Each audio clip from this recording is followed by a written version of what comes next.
सम्मा सम्बुद्धस्स पुयंसु पुरिसु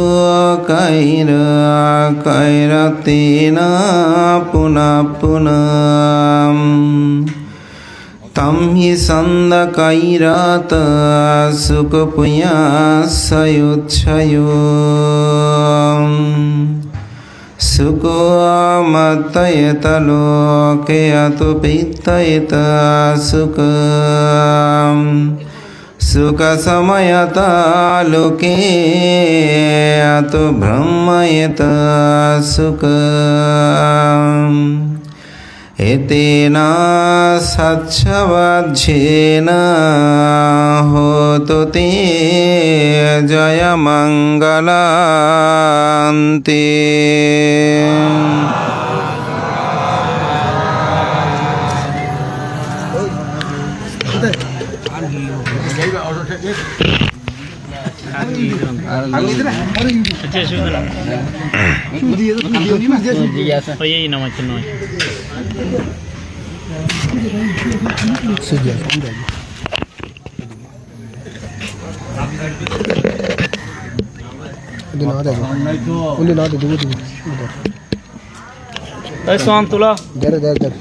hello, প্রয়াত শ্রদ্ধাবান উপাসক কানাইলাল বড়ুয়ার ২৭তম মৃত্যুবার্ষিকী এবং তৎসহধর্মিণী শ্রদ্ধাবতী উপাসিকা প্রয়াতা রেণুবালা বড়ুয়ার মৃত্যুবার্ষিকী উপলক্ষ করে আয়োজিত আজকের এই মহতিপূর্ণময় অষ্টপুরস্কার সংগদান অনুষ্ঠানের পরমারাধ্য মাননীয় আশীর্বাদক বাংলাদেশে বৌদ্ধদের সর্বোচ্চ ধর্মীয় গুরু বাংলাদেশ সংঘরাজ ভিক্ষু মহাসভা কর্তৃক মহামান্য চতুর্দশ সংঘরাজ হিসেবে মনোনীত মহামান্য সংঘরাজ শাসনস্তম্ভ বিচিত্র ধর্মকতিক পরম শ্রদ্ধেয় পণ্ডিত ধর্মপ্রিয় মহাতের মহোদয়, মহামান্য উপসংঘরাজ আজকের অনুষ্ঠানের সভাপতি পরম শ্রদ্ধেয় সদ্ধর্মবাণী পিটক বিশারদ পরম শ্রদ্ধেয় প্রিয়দর্শী মহাতের মহোদয়, মুখ্য আলোচক প্রধান অতিথি মাননীয় মহান সংঘ, আমি সবার নাম উল্লেখ না করে সময়ের প্রতি দৃষ্টি দিয়ে পূর্বোক্ত বিশেষণগুলো সমর্থন জানিয়ে সংঘের প্রতি বিনম্র শ্রদ্ধা অর্ঘ্যবন্দনা নিবেদন করছি। আপনাদের সকলের প্রতি মৈত্রীচিত্তে পুণ্যদান আশীর্বাদ, যাদেরকে স্মরণ করে আয়োজন তাদের পারলৌকিক ঊর্ধ্বগতি কামনায় পুণ্যদান করছি। ধর্মপ্রাণ প্রিয় উপাসক উপাসিকাবৃন্দ, মহাকারণিক তথাগত বুদ্ধ দীর্ঘ ৪৫ বছর ধর্ম প্রচারের পর তিনি যখন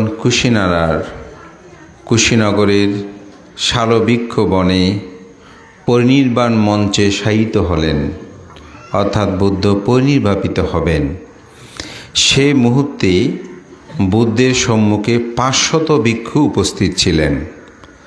তাদের সকলকে উপলক্ষ করে বুদ্ধ বললেন, হে ভিক্ষুগণ, এখানে যদি একজন ভিক্ষুর মধ্যেও বুদ্ধ ধর্ম সংঘ এবং মার্গ প্রতিপাদ বিষয়ে কোনরূপ সন্দেহ থাকে, সংশয় থাকে, তাহলে সেই সংশয় সন্দেহ সম্পর্কে আমাকে বলতে পারো। আমি শাস্তা বলে তোমরা নিচ্ছুপ থেকো না। যদি আমার এই বুদ্ধ ধর্ম সংঘ এবং মার্গ প্রতিপদ অর্থাৎ নির্বাণ পথে যাওয়ার জন্য বুদ্ধ আর্যাষ্টাঙ্গিক মার্গ এবং ৩৭ প্রকার বুদ্ধিপ্রক্রিয় ধর্ম দেশনা করেছেন, এই বিষয়ে যদি কারো কোনো প্রশ্ন থাকে, সন্দেহ থাকে, সংশয় থাকে, তাহলে তোমরা আমাকে প্রশ্ন করতে পারো। এভাবে বুদ্ধ একবার বললেন, দুইবার বললেন, তিনবার বললেন, কোনো ভিক্ষু কোনো কথা বললেন না।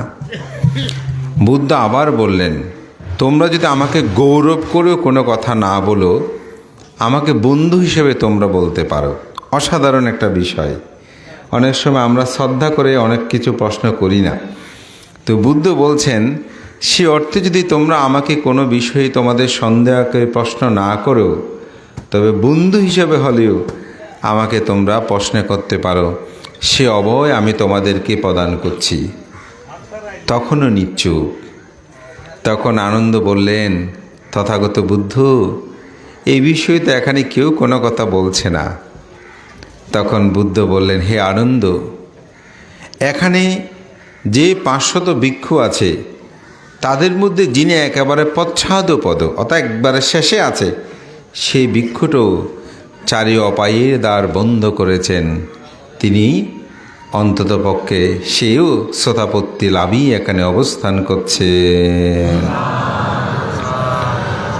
অর্থাৎ একজন মানুষ যতক্ষণ পর্যন্ত শ্রোতাপত্তি লাভে না হবে ততক্ষণ তার মধ্যে সংশয় থাকে, সন্দেহ থাকে। অর্থাৎ আজকের যে পুণ্যময় অনুষ্ঠান আয়োজন, এই বিষয়ে যে আমাদের সবার মধ্যে একেবারে 100% বিশ্বাস আছে তা কিন্তু নয়। এখানে সন্দেহ থাকতে পারে। কিন্তু আপনি সব বিষয়ে সব জায়গায় সব ক্ষেত্রে যদি সন্দেহ পোষণ করেন, তাহলে কিন্তু আপনার জীবনটাকে অতিবাহিত করা সম্ভব নয়। একটা বিশ্বাস স্থাপন করে আপনাকে চলতে হবে। যেমন আজকে এই পরিবার আমাদের সবাইকে নিমন্ত্রণ করেছেন, ভিক্ষুদের ফাং করেছেন। তারা যেই সব খাদ্যদ্রব্য তৈরি করেছেন, আমরা কি কোনো ডাক্তার এনে সেগুলো পরীক্ষা নিরীক্ষা করছি? না, আমরা কোনোরূপ সন্দেহ করছি না। আমরা সবাই বিশ্বাস করছি ওনারা আমাদের কল্যাণ মিত্র হিসাবে, আত্মীয় হিসাবে, আমাদের বিজ্ঞ সঙ্গদেরকে শ্রদ্ধায় ওনারা ফাং করেছেন, আপনাদের নিমন্ত্রণ করেছেন। এই বিশ্বাসটুকু রেখে তারা যেই খাদ্যদ্রব্যগুলো আমাদেরকে প্রদান করবে আমরা সেগুলো গ্রহণ করব। এটাকে বলা হয় বিশ্বাস, এটাকে বলা হয় শ্রদ্ধা। বৌদ্ধ ধর্ম দর্শনীয় ঠিক সেরকম একটি শ্রদ্ধা আছে। সেটা হচ্ছে কর্মফলকে বিশ্বাস, নির্বাণ বিশ্বাস। দুঃখ আছে, দুঃখের কারণ আছে, দুঃখ নিরোধ আছে, দুঃখ নিরোধের উপায় আছে। এটিকে যিনি উপলব্ধি করে, বিশ্বাস করে, শ্রদ্ধা আনয়ন করে, তিনি যদি সে দুঃখ থেকে মুক্তি লাভের উপায় অর্থাৎ আর্যাষ্টাঙ্গে মার্গপথে গমন করেন, চর্চা করেন, তাকে বুদ্ধ ধর্মে বলা হয় কল্যাণ ও পৃথকজন। অর্থাৎ পৃথকজন দুই প্রকার, একটা হচ্ছে অন্ধ পৃথকজন, আর একটা হচ্ছে কল্যাণ ও পৃথকজন। পৃথিবীতে কিছু কিছু মানুষ আছে পাপ পুণ্য বিশ্বাস করে না, স্বর্গ নরক বিশ্বাস করে না, জন্মান্তর বিশ্বাস করে না। মনে করে এই জন্মে আমি যা লাভ করেছি, পেয়েছি, এগুলোই আমার জীবন, এগুলো নিয়ে চলতে পারলে হলো, আর কোনো কিছু নাই। এরকম কিছু মানুষ জগতে আপনারা দেখবেন। এরকম কিছু মানুষ আছে, যেটাকে বলা হয় বুদ্ধ যে 3 প্রকারের তৃষ্ণা বলেছেন, কাম তৃষ্ণা, ভব তৃষ্ণা, বিভব তৃষ্ণা। এগুলো হচ্ছে বিভব তৃষ্ণা মানুষ, অর্থাৎ উচ্ছেদবাদ। খেয়ে দিয়ে আমার জীবনটা চললো এটাই। তিনি মনে করেন আমি যে পাপ করেছি, এই পাপটা যদি কেউ না দেখে আমি তার শাস্তি ভোগ করব না। এরকম কিছু মানুষ আছে। তো আর কিছু মানুষ আছে, না, যদি আমি নাও দেখি, যদি অন্য কেউ নাও দেখে, কিন্তু আমি যদি কর্ম করে থাকি, খারাপ কর্ম করে থাকি, তার ফল আমি পাবো। ভালো করলে তার ফল আমিও পাবো। কেউ তো দেখে নাই, সুতরাং আমার পাপ হয়। এরকম কিছু মানুষ আছে। একটা খুব সুন্দর উপমা আছে। এটা ত্রিপিটকীয় কথা নয়, তার একটু বাইরে কথা। এক গৃহ শিক্ষকের কাছে 11 জন ছাত্র তারা গুরুগৃহে শিক্ষা লাভ করেছে। আজকাল যেগুলো স্কুল কলেজ আছে তখন তো সেরকম ছিল না, গুরুর কাছে গিয়েই শিক্ষা দীক্ষা অর্জন করত। তো ওনার একটা খুব সুন্দরী কন্যাও ছিল। এখন 11 জন সবাই তারা শিক্ষা গ্রহণ যখন শেষ হলো, তাদেরকে তিনি বিদায় দেওয়ার জন্য সমবেত করলেন। তো গুরু স্বাভাবিক খুব মন টন খারাপ করে আছে। তো জিজ্ঞাসা করছে, গুরু, আমরা যে চলে যাব তার জন্য কি আপনি মন খারাপ করে আছেন? বলে যে আসলে আমি তার জন্য মন খারাপ তো আছে, তবে তার চেয়ে বেশি মন খারাপ আমার একটা কন্যা সন্তান আছে। এই কন্যা সন্তানটা কাউকে পাত্রস্থ করতে পারলে আমার একটু ভালো হতো, কারণ কন্যা দায়গ্রস্ত ব্যক্তি তো সে চিন্তা থাকে। তো 11 জন ছাত্র সবাই দাঁড়িয়ে গেল, বলে গুরু আপনি যদি আমাকে যোগ্য মনে করেন আমাকেই আপনার কন্যাকে পাত্রস্থ করতে পারেন। 11 জনেই বিয়ে করার জন্য গুরুকে প্রার্থনা করলো। তো গুরু বললে ঠিক আছে, আমি তোমাদেরকে একটু পরীক্ষা করব। তো পরীক্ষা হচ্ছে একটা গ্রাম দেখিয়ে দিল, বল যে এই গ্রাম থেকে তোমরা 7 দিন পর্যন্ত চুরি করে জিনিসপত্র আনবে। কে কোনটা আনবে এটা একজন লেখক থাকবেন, গচ্ছিত করে তিনি রাখবেন। কিন্তু সত্য হচ্ছে একটা, এই 7 দিন পর্যন্ত যে চুরি করবে কেউ যেন তোমাদেরকে না দেখে, দেখলে কিন্তু হবে না। তো এখন তারা সেই চুরি করতে গেল। 7 দিন পর্যন্ত চুরি কর্ম শেষ হলো। তখন গুরু আসলো, যিনি এগুলো লিখে টিকে রাখবেন তাকেও ডাকলো। তখন লিস্টটি দেখতে শুরু করলো। দেখতে দেখতে দেখা গেল 10 জনে বিভিন্ন জিনিসপত্র যে যতটুকু পেয়েছে চুরি করে এনেছে, কিন্তু একজন কোনো কিছু আনে নাই। তখন তাকে জিজ্ঞাসা করছে গুরু যে কি হলো, তুমি কোনো কিছু চুরি করো নাই, তুমি চুরি করতে যাও নাই? বলে প্রভু আমি 7 দিনেই চুরি করতে গিয়েছি, জিনিসও দেখেছি, কিন্তু আপনি বলেছেন যেন কেউ না দেখে। কিন্তু আমি যখনই চুরি করতে হাত দিয়েছি তখন আমার চিত্ত বলেছে তুমি চুরি করছো, আমার চিত্ত তো দেখেছে। সেজন্য গুরু আমি আর কোনো কিছু চুরি করে আনতে পারি নাই।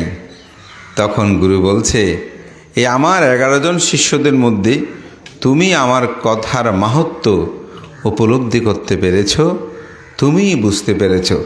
তো সুতরাং আমার কন্যা তোমাকেই প্রদান করব। তো এখানে কন্যা প্রদানের বিষয়টা নয়, এখানে মূল বিষয়টা হচ্ছে চিত্ত। অর্থাৎ আপনি যত যে ধরনের কর্ম করেন না কেন আপনার মন কিন্তু সেটা জানবে। যেমন অনেক মানুষ দান করে একেবারে নীরবে, কেউ দেখে না, তাই না? তার কি পুণ্য হয় না? অবশ্যই পুণ্য হয়। কেন হয়? কারণ যিনি দান করেন তিনি তো দেখেন, অন্য কেউ দেখুক আর না দেখুক। ঠিক পাপকর্মটাও যদি আপনি করছেন কিন্তু কেউ দেখছে না মনে করেন, কিন্তু আপনার চিত্ত তো সেটা দেখে। তাই এই চিত্ত বিশুদ্ধি হচ্ছে বুদ্ধের ধর্ম দর্শন, বুদ্ধের মূল আলোচনা। চিত্ত বিশুদ্ধি হলেই আমাদের জীবনের সমগ্র কিছু প্রাপ্তি সম্ভব ঘটে। আপনি কাই দ্বারা কাউকে আঘাত করেন, এটা বেশি দিন থাকবে না, কিন্তু মনের আঘাতটা সবসময় মানুষকে দুঃখ প্রদান করে। এজন্যই বলা হচ্ছে চেতনাং ভিক্ষাবে কম্মাং বদামি, হে ভিক্ষুগণ আমি চেতনাকে কর্ম বলি। কায় ও বাক্য দুটি থাকবে না তা না, দুটো থাকবে, কিন্তু চিত্ত হচ্ছে তার প্রধান। কোনো মানুষের চিত্ত যদি বিশুদ্ধ হয়, সুন্দর হয়, নির্মল হয়, দেখবেন তার কায়ও সংযত হবে, বাক্যও সংযত হবে। কিন্তু যদি তার চিত্তশুদ্ধি না হয়, কায়ের দ্বারা বাক্যের দ্বারা যত কর্মই সম্পাদন করুক এগুলো কিন্তু দীর্ঘস্থায়ী হবে না, হয়তো সাময়িক, কিন্তু পরবর্তী দেখেন তার চিত্তের রূপটা প্রকাশ পাবে। এই জন্য আমরা বলি আপনাকে আগে খুব ভালো মানুষ মনে করতাম, কিন্তু এখন তো সেটা মনে হয় না, আপনি এটা এমন করে ফেলেছেন। এজন্য আমাদের জীবন দর্শনে যারা এই চিত্ত দিয়েই নিজেকে উপলব্ধি করতে পারে, এই চিত্তকে বিশুদ্ধ করার জন্য যে প্রচেষ্টায় যে মানুষ নিরত থাকে সেটাই হচ্ছে কল্যাণ ও পৃথকজন। এই জন্য কর্মফলকে বিশ্বাস, নির্বাণ বিশ্বাস। আর যারা এগুলো করে না তারা হচ্ছে উচ্ছেদবাদ। তারা যদি মনে করে যে আমি এই কর্ম করছি কেউ দেখছে না, তাহলে সেটা পাপ হবে না, কিন্তু আপনার চিত্ত তো সেটা দেখে। এই চিত্তশুদ্ধির জন্য মানুষের জীবনের যে দর্শন সেটা হচ্ছে বুদ্ধের আদর্শ শিক্ষা। এই জন্য বুদ্ধ বলেছেন যে বুদ্ধ ধর্ম সঙ্গ এবং মার্গ প্রতিপদ সম্পর্কে তোমাদের কোনো সন্দেহ আছে কিনা। যেহেতু তারা সকলেই মার্গলাভী ছিলেন, একেবারে কম যিনি তিনিও শ্রোতাপত্তি ছিলেন, তাই সেখানে কেউ সন্দেহ পোষণ করে নাই। কিন্তু যারা কল্যাণ ও পৃথকজন না হলেও কিন্তু মার্গ লাভ করা সম্ভব হয় না। আজকে আমরা যারা এখানে এসেছি, আমাদের ভুল ত্রুটি অনেক কিছু থাকতে পারে, কিন্তু আমরা কল্যাণ পৃথকজন, মোহবশত, লোভবশত, দেশবশত আমরা কোনো কারণেই কোনো পাপকর্ম করলেও আমাদের বিশ্বাস আছে এই পাপের ফল আমাকে ভোগ করতে হবে। এটা থেকে আমি মুক্তি লাভের জন্য আমাকে দানশীল ভাবনা পুণ্যকর্ম সম্পাদন, এই চেতনাটা আমাদের মধ্যে আছে বিদায় আছে। কানাইলাল বাবুর পরিবার এত সুন্দর আয়োজন করেছেন, আমাদের মহামান্য সংঘরাজ, উপসংঘরাজ, ভিক্ষু সংঘকে পূজা করেছেন, সম্মান করেছেন। তো আজকে আমাদের শ্রদ্ধেয় সত্যপাল ভান্তে সহ আমরা দুজনে আলোচনা করতে ভান্তে প্রস্তাব দিলেন। আমাদের সংঘাত ভান্তারা কথা বলতে পারে না, আজকে আগে ভান্তেকে একটু প্রদান করি। তো উপস্থাপককে আমরা সেটা বললাম। তো এখানে ভান্তে একটা অসাধারণ কথা বলেছেন, আপনারা বুঝতে পেরেছেন কিনা জানি না। বলে আমাকে পূজা করলে আমি যতটুকু খুশি হতাম, সঙ্গকে পূজা করাতে আমি তার চেয়ে বেশি সুখী হয়েছি। কে বলেছেন এই কথাটা?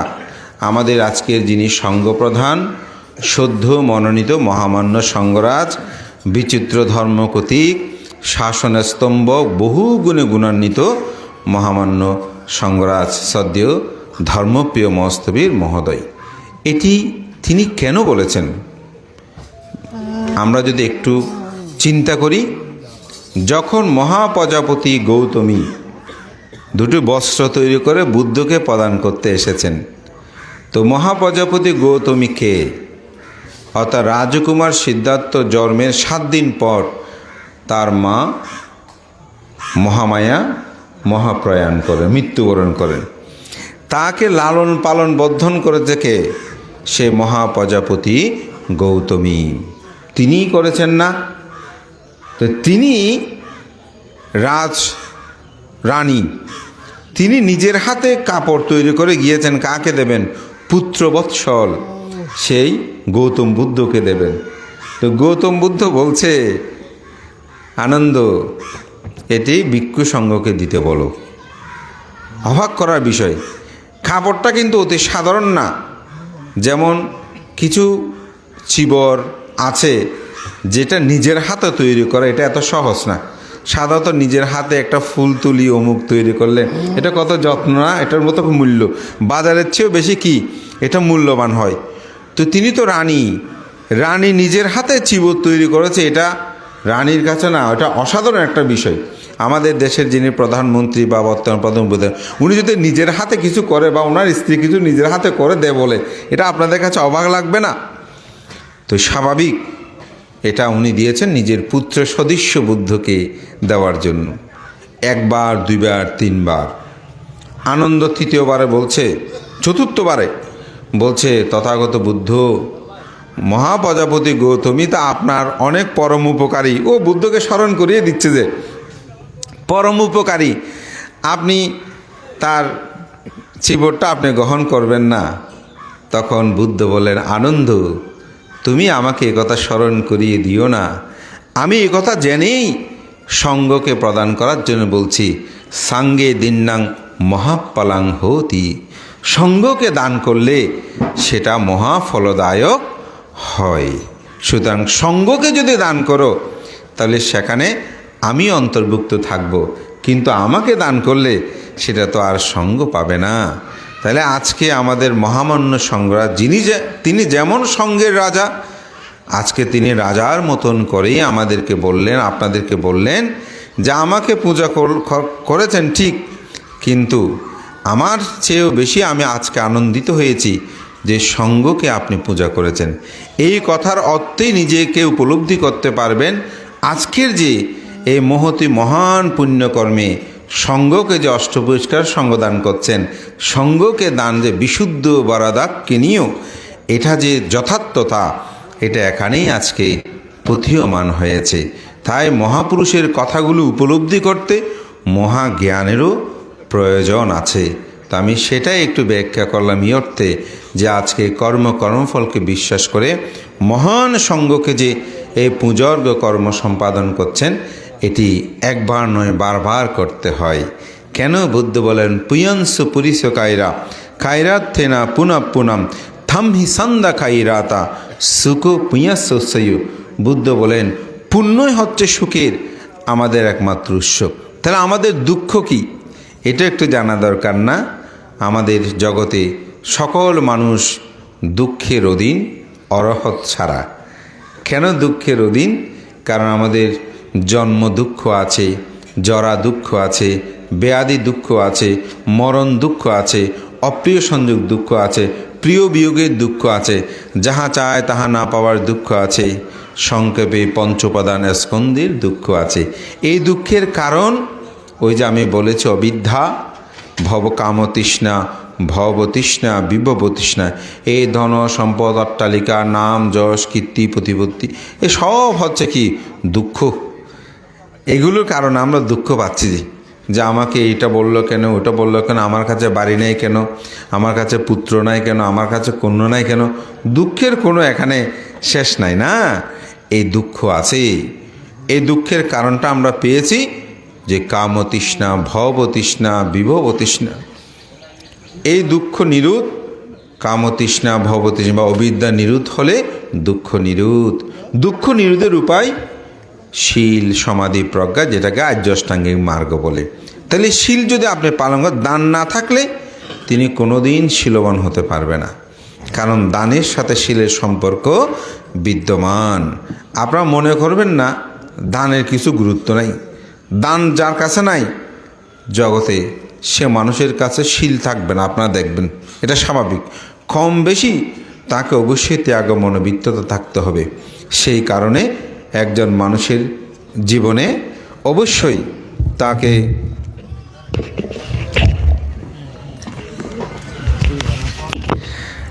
অবশ্যই দানের শীল পালন করতেই সে মানুষ ত্যাগময় জীবনযাপন করবে। তার ভোগ সম্পদ এটি যদি আপনি লাভ করতে চান, অবশ্যই তাকে দানকর্ম সম্পাদন করতে হবে। কারণ বুদ্ধ বলেন যে মানুষের জীবন দর্শন আমরা দেখি, অর্থবিত্ত নাই, আপনাকে কেউ চিনবে না, জানবে না, আপনার যেমন হবে হোক। এটা একেবারে খাঁটি সত্য কথা। অর্থবিত্ত আছে, সবাই আপনাকে চিনবে। অর্থবিত্ত নাই, চেনার কোনো উপায় নাই। কেন? আবার অর্থবিত্ত আছে কিন্তু তিনি কোনো দান করে না, ধর্ম করে না, তাকেও মানুষ চিনবে না, তার কাছে কেউ যাবে না। আমাদের চাঁদগাঁওতে একজন উপাসিকা আছেন, আপনারা সবাই চিনেন, আমাদের শ্রদ্ধাবতী উপাসিকা মানব বড়ুয়া। উনি অনেক লেখাপড়া জানা মহিলা নয়, বড় শর্মা। তো উনি, আমিও মাঝে মধ্যে বিরক্ত হতাম বিবিধ কারণে। আমাদের কাছে অনেক মানুষ যায়, গরিব বিভিন্ন মানুষ সহযোগিতায় এসেই আমি মাঝে মধ্যে খুব বিরক্ত বোধ করতাম। তো একদিন ওনার সাথে আমার এভাবে কথা হচ্ছে, উনি খুব আবেগতাড়িত হয়ে কথা বলতে বলতে আমাকে একটা কথা বলেছেন যেটা আমার হৃদয়ে দাগ কেটেছে। মনে মনে ভাবছি কার কাছে কোন জ্ঞান আছে হিসাব নাই। বলে যে ভান্তে, আমি মানুষকে কিছু দিই বলে মানুষ আমার কাছে আসে, যদি আমি না দিতাম মানুষকে আমার কাছে আসতো। আমি অবাক হয়ে গেলাম যে উনি এত একটা সুন্দর কথা বললেন। সত্যিকার অর্থে আমিও মাঝে মধ্যে যে বিরক্ত হতাম, সেদিন থেকে আমি আর বিরক্তি হই না। কেউ যদি আমার কাছে কিছু চাই, আমি ভাবি যে আমি দিই বলি। বাংলাদেশে অনেক ভিক্ষু আছে না, সবার কাছে তো যায় না, সবার কাছে তো মানুষ সহযোগিতা খোঁজে না, এটা স্বাভাবিক। আপনি যদি সহযোগিতা আপনার কাছে চাইবে, বিধানবাবু ওনারকে আমাদের উপকার লাগলে ফোন করি, উনি যদি বলতো না আনতে পারবো না, এসব কি, কোনোদিন আর কেউ ওনাকে জানাতো না, বলতো না। এটা জগতে সত্য, এটা একদম। আপনি উপকার করেন বলেই আপনার কাছে মানুষ ফোন, যখন জানবে যে উনি উপকার করে না, তখন আস্তে আস্তে দেখবেন সে আমি চিন্তা করলাম এই উপাসিকা আসলে একটি চমৎকার কথা বলেছেন। আপনি দান করেন বলেই আপনার কাছে মানুষ দান নিতে আসে। সেজন্য জগৎটা হচ্ছে সেরকম। আপনি কুটিপতি হতে পারেন, কিন্তু আপনি যদি ত্যাগী না হন, তাহলে আপনার পক্ষে আপনার কাছে কেউ আসবে না। এই জন্য দানময়, পুণ্যময়। হ্যাঁ জানি, হ্যাঁ আমাদের উপাসক এখনও বলছেন বিধানবাবু যে আমাদের যে পরম শ্রদ্ধেয় উপসংরাজ বুদ্ধরক্ষিত মহাস্তবীরের যেটি অনন্য একটা অনুষ্ঠান, এখানে আমাদের বিধানবাবু আছেন, যারা আপনার গ্রামবাসীকে আমি কৃতজ্ঞতা জানাই। এরকম একেবারে নির্ভেজাল নিঃশব্দ যাকে বলা যায়, কোনোরূপ বিতর্ক ছাড়া এত সুন্দর অনুষ্ঠান আপনারা উপহার দিয়েছেন। আন্দারমানিকবাসীকে আমি আশীর্বাদ ও পুণ্যদান করছি। তো যে কথা বলছিলাম যে আমি মনে করি এই ত্যাগময়, কোটি টাকা থাকলেও যদি আপনি ত্যাগী না হয়, আপনার কাছে কেউ আসবে না। তবে সাথে সাথে শীলময় জীবনযাপন করবেন। শীলময় জীবনযাপন করলে শান্তি পাবেন, পরিবারের মধ্যে অশান্তি হবে না। আর ভাবনা যখন করবেন চিত্তটা বিশাল হয়। এই জন্য প্রতিদিন 5 মিনিট হলো কমপক্ষে, যারা একেবারে করেন না 5 মিনিট হলো ভাবনা করবেন, দেখবেন মানসিকভাবে সুখী হবেন, জীবনটাকে সেভাবে দর্শন করতে পারবেন। মহাকারণিক তথাগত বুদ্ধ বলেন, সুখমাত্মায়াতা লোকে আত পেত্তায়াতা সুখ, সুখ সময়াতা লোকে আত ব্রহ্মায়াতা সুখ। জগতে মাতৃভক্তি সুখকর, পিতৃভক্তি সুখকর, সাধু সৎপুরুষ ভক্তি সুখকর। আজকে এই পরিবার তাদের সে পরম হিতৈষী কল্যাণ মিত্র পিতা এবং মাতাকে স্মরণ করে, জ্ঞাতিগণকে স্মরণ করে এই অনুষ্ঠান করতে গিয়ে আমি মনে করি অবশ্যই তারা আনন্দ লাভ করবে। এখানে ভিক্ষু সংঘকে যেমন আহ্বান করে কি তারা আনন্দ প্রীতি লাভ করছেন, আত্মীয় স্বজন জ্ঞাতিবর্গ সবাই আজকে এখানে উপস্থিত হয়ে আমি মনে করি এই অনুষ্ঠানকে বিপুলতা দান করেছেন। তাদের এই পিতৃপূজা, মাতৃপূজা, জ্ঞাতি পূজা, মহান ভিক্ষু সংঘকে পূজা আমি মনে করি এটি কোনো দিন কমবে না। দান করে জগতে কেউ দরিদ্র হয়েছে আমি দেখি নাই। দান করে মানুষ ধনী হয়, শুধু লৌকিকভাবে বস্তুগত ধনী নয়, মানসিকভাবে ধনী হয়। মানসিকভাবেও তিনি নিজেকে উন্নত স্তর নিয়ে যেতে পারে। মহান সংঘ সভাপতি সংঘরাজ প্রমুখ সংঘের প্রতি বন্দনা জানিয়ে আপনারা আজকে যেভাবে এখানে আমাকে সংঘকে পূজা অর্ঘ নিবেদন করেছেন, সেই পূজা আপনারাও লাভ করুন। বুদ্ধ বলেন, পূজা কলাবতী পূজা বন্ধাকো পাটি বন্দনা ইউ সাকিত্তিন সাপাপ্পতি ও মিথ্যানাং নাদব্বতী। যারা পূজনীয় ব্যক্তির পূজা করে, গৌরব করে, সম্মান করে, তারাও প্রতি পূজা প্রতি সম্মান লাভ করে। আপনি কাউকে সম্মান করবেন, আপনিও সম্মান লাভ করবেন। তাই আজকে যারা দান করেছে এটা ক্ষয় হবে না, এটি যুগে যুগেই তাদের নির্বাণ লাভ অবধি তাদের এই কর্ম, এই পুণ্যফল ভোগ করে আমি মনে করি তারা সুখময় জীবনযাপন করবে। পরিশেষে তাবার জীবন নির্বাণমুখে এই প্রত্যয় ব্যক্ত করে আমার নাতি দীর্ঘ ধর্মকথা এখানে শেষ করছি। জগতের সকল